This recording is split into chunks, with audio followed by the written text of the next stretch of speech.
Okay, hello there everybody, and welcome to Let's Play Dominions 4, a tutorial by me, ChazzyBurger, and this is part... God, what part is it just now? Is it part 4, part 5? I should have made sure of that before I started the video. Let's have a quick double check here. Now, first of all, I have to apologise that it's taken me so long to get this video out, because, let's be honest, it's been months, hasn't it? It has properly been months. It's episode 5 we're on now. Good job, I just had the time to go look this up. And now, in this episode, it wasn't really even supposed to be, it's not really a tutorial anymore. It's now more just kind of like playing the game. And I did have some insights as to what I was doing, like just now what I'm doing is I'm sending my scouts out westward, and so my armies, you know, we want to take out more territory. You know, it's early summer in the first year of the Ascension Wars, we're pretty early into the game, you know, nothing's really happened yet, we haven't found our enemies, so we're going to search westward for them, unless they're a sea race, in which case, I don't know, if they're a sea race it makes it a lot easier for us to win, because we can just take over all the thrones of Ascension, and also we'll be able to get a much easier lead on a number of provinces, because they'll all be land provinces. Unfortunately, most of the provinces around us just now haven't got that high a population, which is a shame. It's sometimes how the game goes, you know, it's all just based on RNG and stuff like that. We're going to send our main group of troops back so we can reinforce them with a couple of javelins throwers. And I think I have said before how the javelins are better than the stone throwers, both in terms of range, number of missiles. The only thing the stone throwers have on them is damage, but for independents you don't really need that damage increase. You more want to just kill as many independents as you can so they rout. And so like, a stone's almost overkill when it comes to like a human-sized independence. If they're a giant independence, then yeah, sure, stone thrower would be pretty good. That's usually where they come into play, is when you're against like super combatants with a lot of armor, but very low defense, that sort of thing. Also, I believe their precision isn't too high, but I'll have to double check that. So yeah, this is just going to be kind of like a post-commentary kind of thing, because as you've no doubt heard, I didn't have my microphone ready to record. When I played that episode, I accidentally left it on mute, because just before I recorded it, my nan was over. This was, must have been June. And my nan was over staying with us, and so I was just about to record, you know, I was getting ready to say, so I would say, hello there everybody, well hello there, you know my catchphrase, well hello there, and then she walks in all of a sudden, and I'm like, oh damn, you know, I'm just going to have to talk to her, so I didn't want to record it, so I was like, oh, I'll just mute my microphone for a wee while, and she's like, oh Charlie, can you come help me to hang out the washing? I was like, you know what nan, just for you, I will, I'll go and hang out the washing for you. So I went and hang out the washing, and then I started recording again, and obviously I forgot to unmute my microphone, so silly old me. Anyway, what we've missed so far is me training up some more of our armies, and what we're going to do is it looks like we're going to march straight into one of the independent nations. Can't really bring any of our gauges along. They don't really have any kind of like effective battle spells at the moment. You know, we got our scouts sneaking about, so that's always good. You know, you want your scouts are very, very important. We're going to send these guys into that, probably that, what's it called, that throne province in like a turn or two, or we're going to send them somewhere else, because right now we just need to build them up a little bit, and then we can send them off in glorious conquest, because giants are stronger than regular humans 1v1, it's more just a sort of terms and numbers. Every individual giant is a lot more expensive than a human, but you get more done than a single human, if you see what I mean. But if there's enough humans together, they can overwhelm them. If you outnumber them by a certain extent, then the giants will just fall to the humans. Especially if the humans attack fast with more than one weapon, like the good old Ulmish giant killers. But yeah, we're quite lucky, because this tutorial is actually almost finished. By the time that we end this episode, you know, it's not going to take much longer. Maybe another episode or two. So what I'll do is I'll do my damnedest to get that out as fast as we possibly can. And then as soon as that's over, we're going to start up the new Let's Play. I think we've decided that we're going to use early age Tianqi. You know, the Chinese race in the early age. That's the one that we've decided we're going to play. You know, I've kind of got my strategy mostly down for that. I've been doing a little bit of research, a few practice games with them. Trying to, you know, sort them out. A lot, very, very versatile nation. A lot of options you have going for them. And I don't really want to sort of hedge myself into what I think we're going to do, we're probably just going to wait and see what happens before we do anything.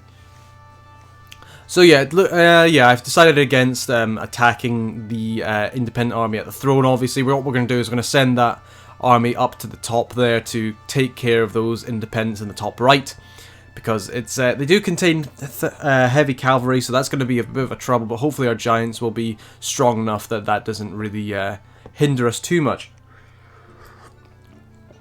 Here we are attacking the independents. We're probably going to take quite a bit of damage from this heavy cavalry. I honestly can't remember. Yeah, you can see the heavy cavalry here. They do a lot of damage to their lands and their hooves. Didn't really get that much of a run up for the charge attack. You know, did quite a bit of damage. Giants coming in, killed one of the heavy cavalry, so that's always good for us. They got the javelinists, you know. They only have a few javelins worth of ammunition, but it's fine. Here we go, hacking away at the enemy soldiers. Horses have come in, speeding up a little bit. That's the infantry run already, and that's the horseman run, and that's us one. So I think we probably took maybe like a casualty there. Yeah, we lost one of our javelinists, but we killed all of the independent army, so we can be fairly happy in that result. We'll have Angerboda search. We're sending out our guides just now just to search around the place, see if they can find any magical sites. If they can, wonderful, that'll really increase our gem income. And that'll be pretty nice for us, in my opinion. So we'll send our commander back over to the independents just north of our capital, and we'll get them to go there. We're kind of a little bit low on money at the moment because we have a lot of mages. And we're recruiting a lot of mages per turn, which is fine. We want a lot of Gaijas until we get some more castles, and then we're going to start making some Scratty, because Scratty take 2 turns to produce. So whereas Gaija only take 1 turn. So we just want a little bit of a research bonus to begin with. You know, we'll get more Gaijas out than Scratty, so you might as well just sort of, you know, make them instead. And the bigger research bonus we get in the beginning, the more effective our mages will be earlier. So by the time we get Scratty and the Gaijas, a lot of them, and the Niflheim giants as well, you know, by the time we get our magic properly done and dusted very early, that's when our combatants will be the most, you know, hard. That's when they'll be the hardest and have the most results. Unfortunately for us, you know, my preferred magic to use is mostly buffing magic, which is mostly earth magic. That's why I really enjoyed that Let's Play that we did last time, because at least in the Middle Ages, mostly centers around buffing magic. Had a little bit of the Iron Angels as well, which we saw some use of. I remember, you know, they were pretty goddamn good, I will admit. Here comes these lizard warriors here. If I remember correctly, these guys do quite a bit of damage to us. You know, I can't remember. I don't think we lose this this battle, but we come close. We take quite a bit of losses. Oh yeah, that's them already retreating there. Yeah, they had a sorcerer as well. Maybe we didn't lose this quite as badly as I thought we did. So yeah, there's a battle. We lost three giants. It's quite bad. We've just finished our research there. You know, we got enchantment level 1. That's not too bad. See, for TNG, I was thinking about maybe doing quite a bit of, you know, like archer buffs. But hey, you know, that's fine. We've searched for magic sites, nothing happened. But suddenly, Tajetse the Abductor has appeared at our gates. Here he is. Oh, isn't that spectacular? Tajetse is an ancient Nifel Jarl and lord of the icy fortress of Time. He is a powerful sorcerer who owns an eagle cloak that grants him the ability to change shape. In the war with the Aesir in ages past, he used this power to capture Indun, guardian of apples of immortality. Now he follows the awakening god, eagerly awaiting the Illwinter and the rise of the Rim Tusar. When in eagle shape, Tusar's power in air magic is increased, but his other magic skills are lessened. But he's a really good person to have. He's 3/3/3. He's got 3 air, 3 water, 3 death, 2 priestly power. He's sacred. You know, he can shape change into an eagle, so he can fly, obviously. He'll be really good for getting around the place. I'm feeling really happy with what we have there. Really nice stats as well. 23 protection, 18 magic resistance, 77 hit points, 29 strength. That's insane. That's actually insane. 22 defense skill. That's really good. Attack skill, a little bit lower than what we want. Morale's pretty high as well. Precision is low, but he's not really going to be throwing much stuff out. No, I'm very happy with that. So yeah, that's him changing shape there into the eagle shape. He gets a level 4 air magic with that. I think he has immunity to storms when he's in that shape. So he'd be a really good sight searcher, and I think that's probably what we're going to use him for. We're going to send our guides around, you know, luckily they have map move of 2, and I think they have forest survival as well. So they're able to move into these kind of like foresty areas, which, you know, I'm quite a fan of. Okay, we're going to keep marching forward. We're going to march that army into the independent army there. Because, you know, we might as well keep going. We're going to move our scout up into the mountains there, just to keep scouting out our enemies, see if we can find any. You can see some dominions in the water down there. So I'm kind of thinking they're probably going to be a water-based nation, which makes it more of a pain for us to try and root them out, because, you know, obviously they'll be underneath the water. But we can win via throne victory, or we can go down the construction path quite a bit. We've got very good water mages, seeing as we are the Rumsutar, or Niflheim. Our only problem is that because they're in the sea, there's less cold provinces. They're less affected by the cold underneath the water. So our troops will be at a disadvantage fighting in that, not only because they'll be, even if they can breathe underwater, they'll be poor amphibians, so they'll be bad at fighting underwater, but also it'll be less cold, so our giants will be less strong. And take up more supply, get fatigue more easier, that sort of thing. So in reality, I think what we're probably going to do, just to finish this game off nice and quick, because this is more of a tutorial game, it wasn't really supposed to be a game that lasted this long. I mean, how long has it been now? It's been a couple of months that it's lasted. It was only supposed to last like a month at most. You know, I was supposed to just record them, bam, bam, bam, bam, bam, that's all the episode's done. Just a little tutorial, you know, showing you what to do. I think it's been reasonably popular. People seem to have enjoyed watching, you know, like the first couple of episodes. So I'd like to think that you know, people have found some value out of it. I'm sorry this one isn't going to be quite as informative as before, because obviously I don't really know what I'm doing at the moment, so I can't really kind of like say like, oh, and now I'm doing this and I'm doing this because of that, because I don't personally know. I can kind of understand what I'm doing, but it's been a long time since the thought process has been done. We've got a lot of javelinists though. I think just now we're just working on expanding as fast as we can, getting enough magical sites searched. We've got another scout up and ready, so we're going to send him out. This scout is stuck in the mountain pass there. Oh no, he's not. He can just sneak out because he has mountain survival. This is where survival skills are really useful, and it's why your scouts have them. It's so they can go behind enemy lines. You know, they can go into mountains. You can also move through mountain passes when it's not too cold. So it is cold. You shouldn't normally be allowed to pass through, but I think they're allowed to pass through up until a level 3 coldness or level 3. Scale of cold on the provinces. So I'm searching for places. It's currently late fall in the first year of the Ascension Wars. We really want to get a castle up soon. I can't remember. I'm pretty sure I get a castle up at some point, but I can't remember exactly when I do it. You usually want to get your castles up within the first year, or at least start constructing them in the first year. Maybe not actually get it up fully. Evocation has gone up to level 2. That's good, because what we'll do is we'll be able to use some of those evocation skills, because we've got a lot of water mages.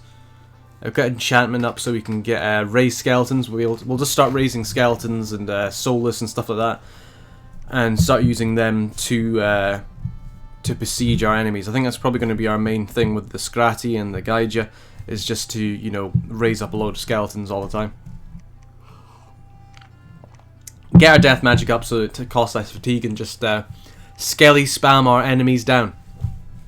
And the good thing is about skeletons is they do count as poor amphibians by themselves. So probably our Gaija are going to be sent underneath water if we need to go there, just to take over lands with roaming bands of skeletons. And yeah, skeletons aren't particularly useful. They're really quite nice if you're a big death nation. We aren't particularly a huge death nation. I mean, we're not, say, Satis, who I was also thinking of playing. I'm not sure. I'm either going to play TNG or the Satis, just because they are good fun. I do like death nations, I'm not going to lie. Ermor is fun. I would play that in a Let's Play, but there are a lot of micromanaging. It'd be mostly micromanaging every turn.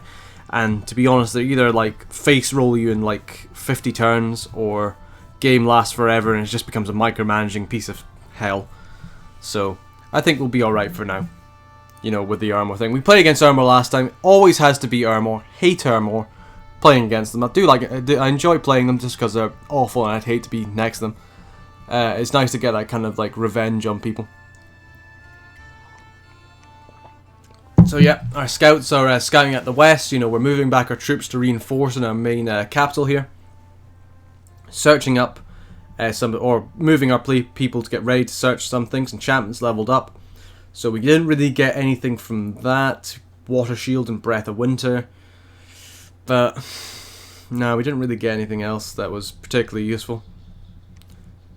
Thinking about maybe recruiting a Nifil Jarl, but we don't really have the money. Gonna just move everyone, search everywhere. Good thing about giants is they do actually have quite a lot of movement just because they're so large, you know, they can actually move everywhere.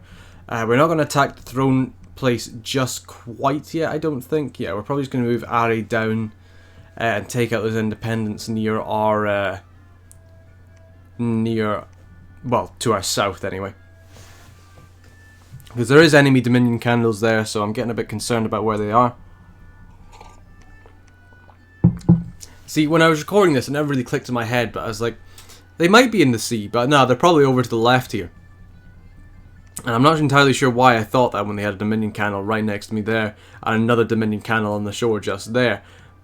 But yeah, I think I'm starting to figure it out now. It's like, oh yeah, they're probably in the sea somewhere. If we don't find them there, they'll be in one of those sea provinces just there. So I think it's finally started to twig with me. We searched for some magic sites, we haven't found anything yet. Still expanding. Still haven't found anything yet though. That was my voice getting weird there, not entirely sure what caused that. That was kind of odd. We're going to send our giants against these Lion Tribe warriors. They're not going to stand a chance. Lion Tribe warriors are probably one of the easiest independent armies that you can have. So I'm really happy that we're actually fighting against them. One of our Gaigas is already old. So that's a bit of a shame. I think they start really, really close to old age, so it's to be expected. But to get there within 1 year is just bad luck. I'm thinking about maybe bringing out another commander just so we can have someone to transport troops backwards and forwards amongst our people. And just continually going to recruit some spearmen and some javelinists. You know, we want to make sure that big expansion army is pretty large, you know, just so they can keep expanding. So the Dominant Pretender Gods has awakened, there's a drought in Remesia, and there's a battle in Fuller Thras, which we are going to win hands down because they're lion tribes. I think we might lose one troop, but other than that, nothing really. Don't know why Ari's casting Holy Avenger. Did I forget to script him? I think I might have done. If he's casting Holy Avenger in the first round, then he is just an idiot. Like, he should either be casting Smite, he shouldn't be casting Holy Avenger. Doing a lot of damage to these Lion Tribe archers, they're not doing anything to us. We got the shields. Do something about it. Yeah, the heat wave struck, fantastic. Yep, didn't lose a single guy. Killed 30 of them, didn't lose a single guy. Lion Tribe warriors are truly one of the easiest enemies to fight. I mean, they are annoying because they do have archers and there's quite a lot of them. So if you have squishy human or subhuman troops like you know, monkeys and stuff like that, then they can die fairly easy to them. But if you have giant troops, you just steamroll all over them. It's one of the good things about giants. They have a really good early expansion against independence, just from the fact that they have, you know, their large size. I think this was me checking the independent army to see if I can get any good independent mages. Doesn't really look like it though. Most of them are level 1 mages. There was that level 1 nature and water jade priestess, I think it was. So she could be quite useful. But not useful enough to really kind of hedge your bets on it, especially when we already have the guides just for the nature magic and we've got the Jarls for the water magic.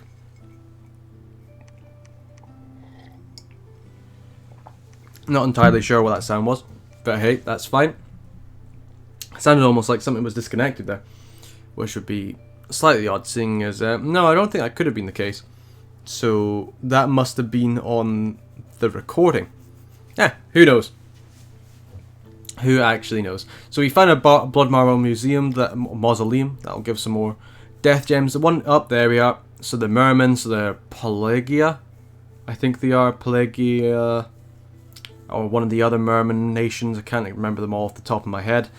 But basically the merman nations aren't particularly strong. There's nothing really to worry about. So I'm not particularly worried about them. We'll always beat them on land. There is no way that they'll beat us on land. Their mages aren't that good. We'll have even better water magic than them. If we fight them underwater, I'd give them more of a chance of winning, but we will have... we'll have to just research things like friendly currents and make sure that we have all... Then hey, we've won. Because our troops will be better than... They'll be tankier than theirs. They won't be that good at fighting, but they will be tankier than their troops, and we just get enough Jarls and stuff that we can cast a bunch of like cold bolts or whatever that... What is that spell that is really good underneath water? It's like Blast of Water, where it's like the water gets supercharged and just fired in a direction, and it strips their flesh from their bones. This is me telling our Gaija to just raise skeletons over and over and over again because, you know, might as well. And I think I'm going to send them out into battle pretty soon. I think I'm looking for specifically Gaija that have a good level of death here. Like above 1. Which I think I only have 3 of. Which is a shame. So we're just going to grab all the ones with a death level above 1 because they won't get fatigue damaged if they do that. And we're going to send all of our troops into the enemy throne nation. Probably send Giselle the Hearse as well, you know, give him some troops. We'll be able to reinforce the main army by doing that. Yeah, there we are. Everybody else. Gonna get Angerboda to do the same. She's gonna raise skeletons and move in. Desiaste's gonna raise skeletons, he's gonna move in. And this should be a nice 5-pronged attack on Utenshire. Here we are, there's a battle here. Attacking the independents. Hopefully it's a nice battle for us. Blessing Body, Ethereal, Luck, Iron. A lot of skeletons being raised, you know. Unfortunately, they're not giant skeletons. I'm not sure how you... I'm not entirely sure how you do it.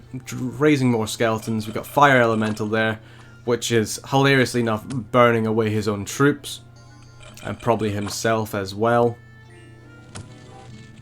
Our troops are just charging forward. They do not care in the slightest. They're going to take away those troops. Tons and tons of skeletons around. This is one really good thing about skeletons is they are just chaff. That is why they are good. They are just good to keep the enemy army busy while your giants can just wreak havoc. They've summoned a lesser water elemental there. It's turned into an ice elemental. It's getting beaten on by some skeletons. You know, it's losing size. That's the cool thing about the ice elementals and the earth elementals. The more they're damaged, the smaller they get. They are slower in comparison to normal water elementals just because of the fact that, you know, they're frozen solid. There's a lot of blood slaves that this guy has, but luckily he hasn't cast that powerful blood magic yet. I don't think he ever will, to be honest. I think he's probably just dead. Yeah. No, that's everyone dead. So we lost 1 spearman and 1 javelinist, but they lost 88 guys. I think that's a pretty successful little bit of combat there. I'm happy with it, and we've got a throne there. Throne of Beasts, I think that is. We'll move back all of our Gaija. Might as well. No point keeping them there. We can just have them research back home. Giselle's going to move. We're going to up our province defense, you know, on the coast, just to make sure that they don't attack us. I'm going to repeatedly recruit the Gaija there. We do have enough money for a fort. I'm not entirely sure why I'm not buying one. Probably should build one in Utenshire, or maybe... No, I think I was actually planning on building it into Brawl, wasn't I? I'm not sure. We'll see what I do next time. You know, I'm watching this video as much as you guys are. That's what makes it fun, you know. We're both watching it together, but I'm doing commentary. And I mean, I do actually rather enjoy doing post-commentary. I'm not really taking it too seriously, I will admit. You can probably tell from the way I'm acting. I'm just kind of like flippantly being like, oh yeah, I'm doing this, I'm doing that. I'm not actually doing a good tutorial here. I'm just... It's been so long since I played it, it's not like I can remember my thought process. So we found a few magical sites, so that's really nice. Always remember when you start off to always just search the magical sites around you. You might be like, oh, but I need to use my mages for research. No, you'll catch up on research. You don't have to worry about research. Especially if you've got air mages. If you've got air mages, if you've got any kind of like fire mages, anybody that can make owl quills or lightless lanterns, or even just familiars, anything that can make something with a research bonus, you will jump up in research in no time. So use your first few wizards and mages to search for sites, especially if you're going for a magical heavy build. There we are. So we're going to construct a palisade in Dubois. That's a lot of turtle warriors. They got a lot. See, I'm actually okay with that. That shows to me that they're not thinking of attacking too hard, because they have shark warriors with them, and shark warriors are completely amphibious. They can't come out of the sea. They haven't really got a beachhead in the sea either. I'm a little bit concerned about how strong their dominion is, but we should be alright. We've got very good level of research. And we want, I'm personally wanting to get to Raised Dead, just so I can, you know, get to pretty good levels of, you know, skeletons raised, instead of just a handful, having quite a lot of them just being constantly raised throughout the battle. If we get Twiceborn as well, most of our people have death magic. So, you know, they'll be able to come back after they die. That Baneforge thing is pretty nice. I'm not entirely sure what it means by construction bonus. Does it mean like we get a bonus to research or forging bonus? I really don't know. I'll have to look that up in the manual. I completely forgot about that. That's going to be really interesting. Probably should have built a castle there after all. We're currently inspecting the lake. Unexpected event has occurred in Utenshire. Water elementals live in the lake. Oh, skillful mage may be able to lure more powerful ones into service, but they seem more willful the larger they are. Decisions. Do we enslave the water elementals? Do we leave them be? I personally don't know. We've still got quite a few barbarians and independents to our bottom right there. Nor have we particularly conquested that far, but we are building up our second fort, so we'll be able to recruit more troops soon. And when we do that, that should be us. But I think we are drawing to a close here with this episode, so thank you everybody for watching. You know, I hope you've enjoyed this. If you have, give it a like and give it a subscribe. You know, it's good to be back. You know, we'll get some more Dominions videos out very soon, very soon indeed. And the faster we get this done, the faster we can start our new series, which I know you guys are looking forward to. I'm really looking forward to it. I've missed this game a whole lot, and I've finally got the impetus to actually do it. So until next time, goodbye.